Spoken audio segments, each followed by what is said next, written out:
Hello and welcome to this review of my Redragon Bluesiren keyboard.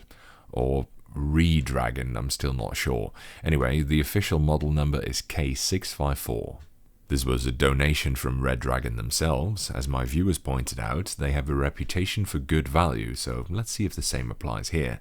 You guys have been heavily requesting a review of a Redragon keyboard, so here we go. Now the first thing you might notice is that this keyboard comes with an aluminium chassis, which is pretty standard on custom type keyboards, but not so much on mass-produced ones, although it is getting more common nowadays. I guess it's a good market to get into if you can make these for an affordable price, as custom keyboards are notoriously expensive. It weighs a bit over 1.3 kilos, so it's not a slouch either. For the imperially afflicted, that's October the 34th pint inches per square eagle butthole.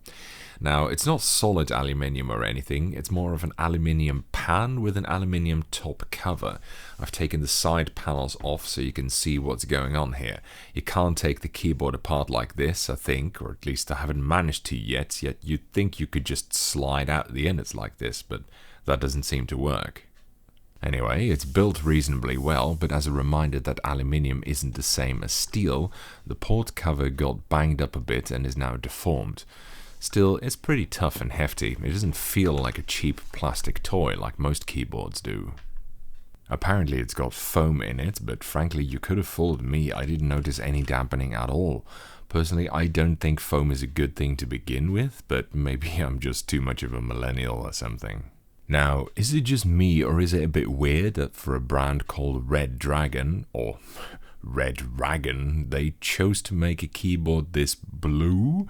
I guess it's called the Bluesiren for a reason. It's not a bad look, I think, and one of those instances where RGB actually helps it. The lighting plays nicely off the top plate when it's not overly lit by studio lights like it is now at least.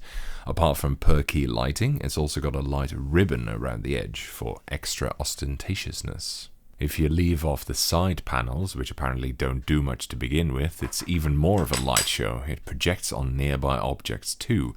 Not gonna lie, I think this is better. I mean, if you're gonna go RGB, you might as well go all the way, right? I know it looks a little bit stuttery on the camera, but it doesn't look like that in person. It looks quite smooth, actually. I wouldn't call it a classy look. I mean, it's not a Model M or anything, but it's okay, I think. I don't mind it too much. Whatever, this sort of thing is all just a matter of taste anyway. Like most current gen keyboards, it's hot swappable. This one came with something red. They're Redragon branded, but frankly I think they're just Utemu dust proofs and they feel it too. Nothing wrong with that, just generic MX type red switches, of which there are a million billion. You can also get them in blue or brown, but it's hot swappable, so you can just stick on it whatever you want.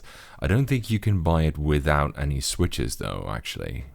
The keycaps are double-shot ABS. They look cheap, but they're actually fairly thick, and the light distribution is much better through them than you would think.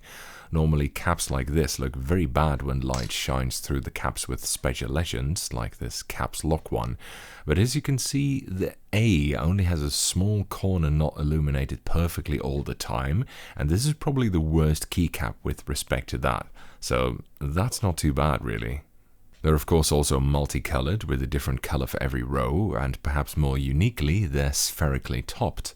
The dishes aren't mega deep or anything, but it's interesting to see how spherical keycaps are becoming a thing now on mainstream keyboards.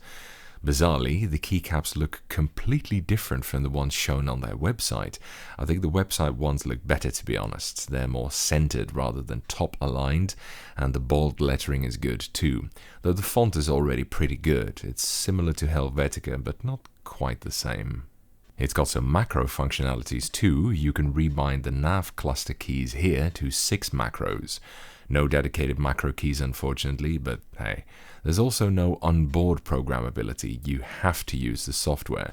But to be honest, by now I've pretty much lost all hope of that ever making a comeback. The conveniences of softwareless onboard programmability seems to be an art lost to the mists of time.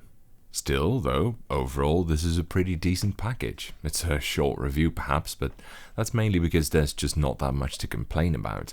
Now, if you keep in mind that you get an aluminium chassis, full-size keyboard with all the good stuff like double-shot keycaps, hot swappability, etc., and without any major downsides that I could find, then its price tag, which is $71.55 undiscounted, is pretty impressive actually. I can see why I got those comments in the unboxing. I really can't fault it very much. In fact, I think I used this way longer than the standard week. So yeah, looks pretty good.